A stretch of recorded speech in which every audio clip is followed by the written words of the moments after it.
머스크는 이제 도지에서 떠나게 됩니다. 그가 정부 효율부, 이 도지의 수장을 맡게 된 이유는 처음부터 명확했죠. 이대로 가면 침몰하는 미국의 부채 구조를 뒤집어 엎기 위해서 도지를 신설한 것이고 지금까지 약 170빌리언 달러 정도를 절약했습니다. 하지만 이는 기존에 목표했던 2트릴리언 달러의 10%도 안 되는 수치이고 미국의 부채는 이제 37트릴리언 달러를 향해 가고 있죠.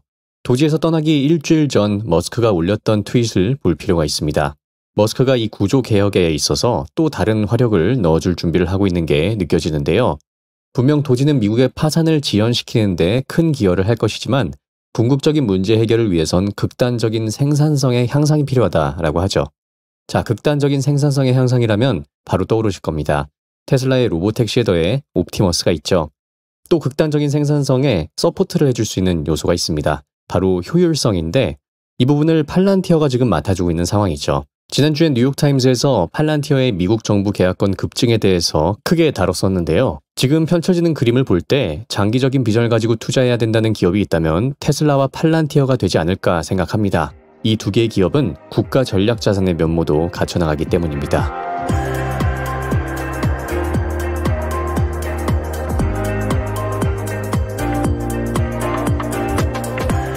자, 제가 지금 채널에서 공개적으로 다루는 4개 종목들을 23년도부터 얘기를 해드렸고 각 종목들이 크게는 8배, 적게는 36%가 상승 중입니다. 특히 팔란티어는 신고가 달성을 했죠.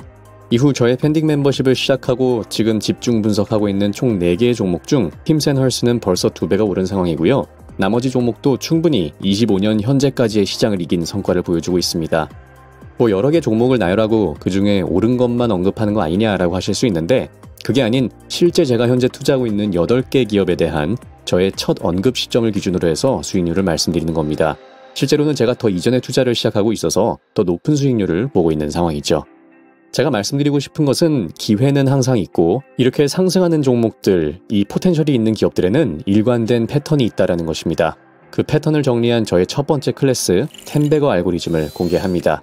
제가 어떻게 리서치를 시작하고 어떤 데이터를 중요하게 보는지 그리고 어떤 시점에서 해당 종목에 대한 확신을 가지게 되는지 정리를 했고요. 그 기업이 앞서 나갈 수밖에 없는 그 구조를 찾는 방법이라고 보시면 됩니다. 저의 그런 리서치 과정을 단계별로 구체적으로 담은 것이고요. 이런 구조와 패턴은 현재 빅테크로 여겨지는 전설의 기업들이죠. 아마존, 애플, 구글, 그리고 엔비디아에도 공통적으로 발견이 되고 테슬라, 팔란티어, 그리고 이미 지금 2배가 뛴 힘센 헐스 같은 기업들에도 당연히 발견되는 것입니다. 이 클래스는 그 패턴을 배우셔서 여러분만의 다음 기업을 찾아 나가실 수 있도록 구조 자체를 파악하는 눈을 뜨시게끔 디자인했습니다. 가장 많이 궁금해하셨던 10배거 기업들에는 어떤 숫자들이 먼저 움직였는지를 특히 집중했고요. 또 제가 챗GPT를 어떻게 사용하는지에 대한 방법 또한 실제로 사용하실 수 있도록 정리를 했습니다. 지금 시대에서 주식 투자를 하시는데 챗GPT는 선택사항이 아니라 필수사항이라고 보여집니다. AI를 제대로 활용해야 남들보다 뒤처지지 않는 투자 결정을 하실 수가 있겠죠. 이에 더해서 추가적인 혜택도 굉장히 많이 담았습니다. 전체 클래스에 대한 요약부는 물론이고요. 제가 실제 사용하는 챗GPT 프롬프트 정리집, 투자 일지를 작성하실 수 있는 투자 기록 템플릿, 그리고 이에 더해서 제 팬딩 멤버십 1개월 무료 사용권까지 포함됩니다. 강의를 들으시면서 저의 멤버십 컨텐츠도 곁들여 주시면 훨씬 좋겠죠. 오늘부터 6월 16일까지 런칭 할인이 적용되고 있으니까요. 자세한 정보는 고정 댓글 참고해 주시면 좋을 것 같습니다. 네, 그럼 이제 본 내용 한번 시작해 보겠습니다. 지금 미국의 부채 상황이 매우 좋지 않죠. 2012년을 기점으로 미국의 부채 규모가 GDP 자체를 초월하게 되면서 부채 상승세가 GDP 상승세를 넘어서게 되었습니다. 보시는 것처럼 지금 미국의 GDP가 부채보다 더 낮은 상황이죠. 이대로 계속 가게 되면 국가 부도입니다. 미국 정부가 사상 처음으로 디폴트 선언을 하게 되는 것이죠. 지금 미국은 24년 기준으로 이자만 1.2트릴리언 달러를 지불하고 있는 상황입니다. 이게 얼마나 거대한 액수냐면요. 이자만으로 국방비를 넘기는 수준이죠. 한마디로 미국은 지금 지속 가능한 형태의 재무 구조가 아니라는 겁니다. 자, 그럼 이대로 디폴트 선언을 하게 방치해서는 안 되겠죠. 이를 위해 지금 미국이 하고 있는 일은 국채를 발행할 수 있는 상한선을 계속 올리면서 국채 투자자들에게 팔아 자금을 확보하는 것인데 이게 가능한 이유는 어디까지나 미국 국채는 세상에서 가장 안전한 투자, 그리고 망할 수가 없는 투자라고 다들 믿기 때문에 가능한 겁니다. 근데 이것도 이제 흔들리기 시작했죠. 얼마 전에 있었던 무디스의 신용등급 강등과 연관이 있습니다. 이는 S&P와 피치가 이미 각각 2011년 그리고 23년도에 미국의 신용등급을 강등한 것에 대해 이어지는 조치로 무디스도 뒤늦게 미국을 최고 등급에서 한 단계 강등했습니다. 아까 보신 것처럼 부채가 GDP를 넘어서고 나서 벌어진 일들이죠. 자, 늘어나는 빚을 갚기 위해 빚을 더 내서 갚는 현재의 미국. 이건 임시 방편일 뿐입니다. 전혀 근본적인 문제 해결이 아니죠. 배에 구멍이 났는데 방수 테이프를 붙이고 있는 상황이고요. 받는 월급은 동일한데 신용카드 한도를 계속 늘리는 상황입니다. 자, 그러면 이 문제를 해결하기 위해 어떻게 해야 될까요? 신용카드의 한도를 계속 더 늘려야 될까요? 그게 아니고 받는 월급을 올려야겠죠. 즉 GDP의 상승이 필요합니다. 인트로에서 보셨던 이 포스팅의 댓글엔 휴머노이드 봇이 실질적인 GDP에 영향을 끼치기까지 얼마가 걸릴 것이냐라고 물어봅니다. 일론에 의하면 4-5년 내라고 하는데요. 2029년에서 2030년 정도면 테슬라의 옵티머스가 GDP에 실질적인 영향을 끼친다라는 것이죠. 과연 이게 진짜로 될까요?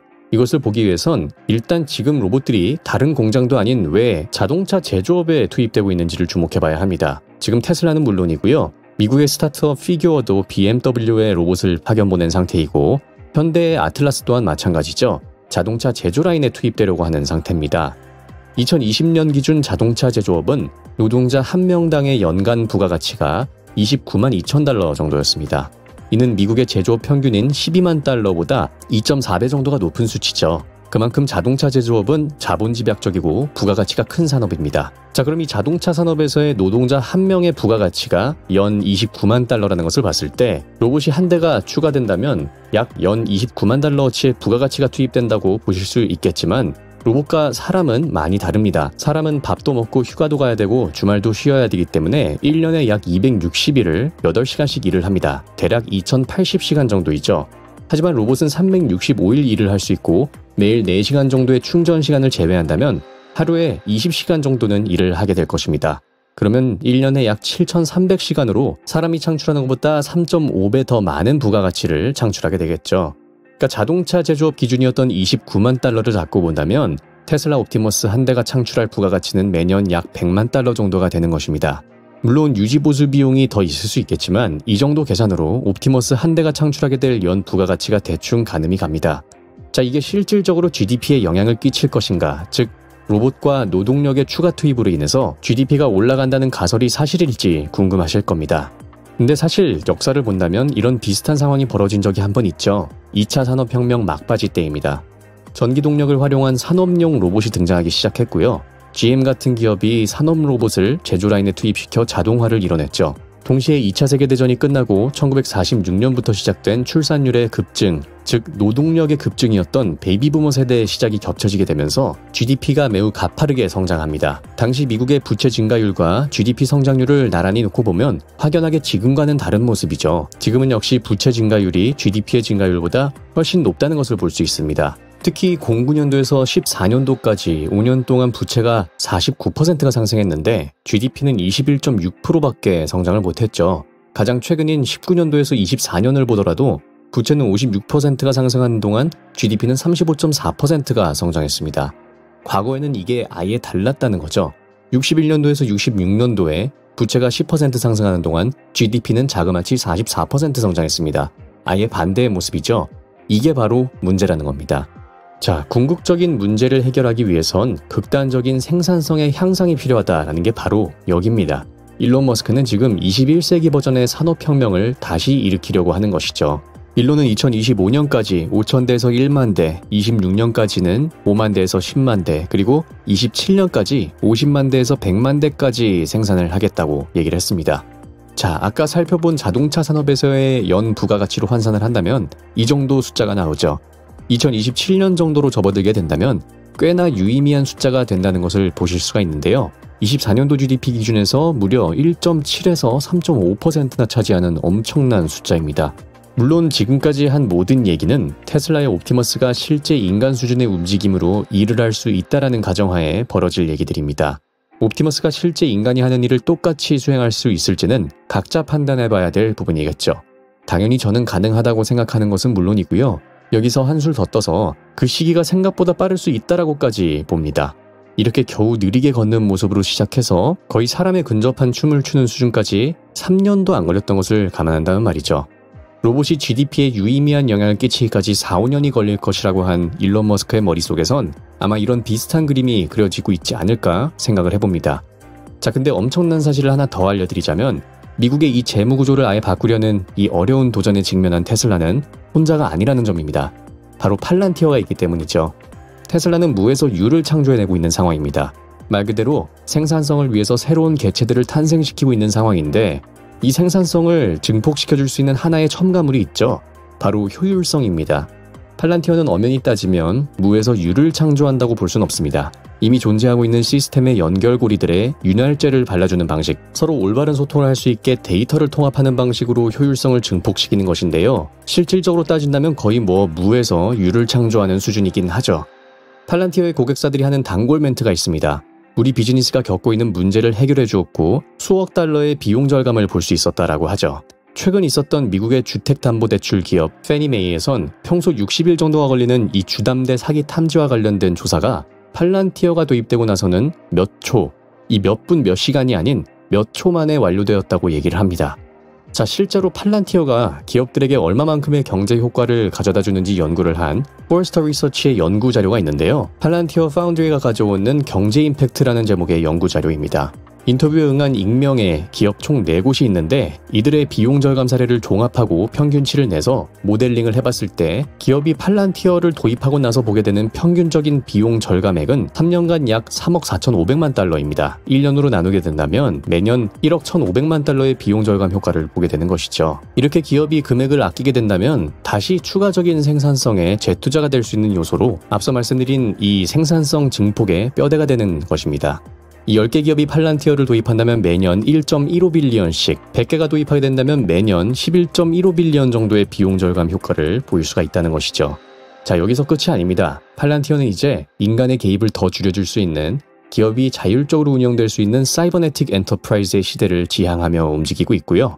이렇게 되면 위에서 보게 된 이 비용 절감의 효과는 더욱 극대화될 가능성이 있을 수도 있겠죠. 팔란티어라는 기업이 미국의 이런 불량한 재무 구조를 개선하는 데 있어서 엄청난 기여를 할 수 있다는 게 느껴지실 겁니다. 자, 여기까지 영상을 보셨다면 느껴지시겠지만 지금 시대가 정말 변하고 있고요. 테슬라는 로보택시를 통한 완전 자율주행, 옵티머스를 통한 완전 자율 노동의 시대를 열어가고 있고 팔란티어는 인간의 개입이 최소화될 수 있는 완전 자율 운영의 시대를 열어주고 있습니다. 이 2개 기업이 합쳐진다면 완전 자율 경제 시대가 열리게 된다고 생각을 하고요. 그만큼 이 2개 기업에 꼭 주목할 필요가 있다고 생각됩니다.